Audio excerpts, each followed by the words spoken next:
अस्सलामुअलैकुम dear students. आज का यार जो सबसे अहम सवाल जो पूछा जा रहा है वो ये है कि यार सरगोदा यूनिवर्सिटी की डेट शीट डाउनलोड करते हैं तो लिंक जो है वो मिल ही नहीं रहा।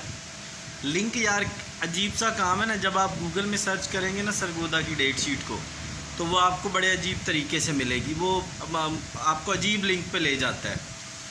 वो बेसिकली आपसे जो 4 ईयर प्रोग्राम्स हैं ना उनकी डेट शीट पे आपको लेके चला जाता है। 18 और 19 की डेट शीट देता है। तो आपने क्या करना है, तरीका मैं लाइव डेमो आपको देने लगा हूँ, ये ज़रा देखिएगा, इसको फॉलो कीजिएगा।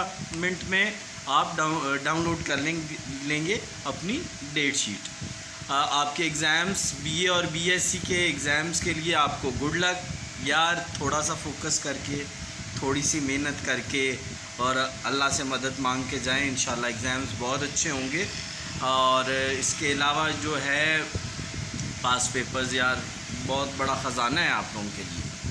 कोई भी बंदा पास पेपर्स को थॉरली थोड़ा सा पढ़े तो वो क्या कर लेगा, बहुत अच्छे मार्क्स ले सकता है। तो यार इसको आप लाजमी करें और अब लाइव डेमो देखते हैं, ठीक है जी। ठीक, आपने सिंपल जाके यहाँ क्या लिखना है, यूओएस। यहाँ पे आपने जाना है सरगोदा यूनिवर्सिटी में, इसको जाके यार काट दें। अब इसमें आपने जाना है आगे एग्ज़ामिनेशन में। एग्ज़ामिनेशन में ये देखें, ये आ रही है रोल नंबर स्लिप। ये ऊपर एक टैब है जो नज़र नहीं आ रहा, ये देखें ना ऊपर, इस टैब में आपने जाना है। इसमें जाके आपने अपना क्या देना है जी, इसमें एक ही टैब आ रहा होगा, लंबे चौड़े नहीं है। तो आप अपना जो भी डिसिप्लिन है आप उसको सेलेक्ट करें।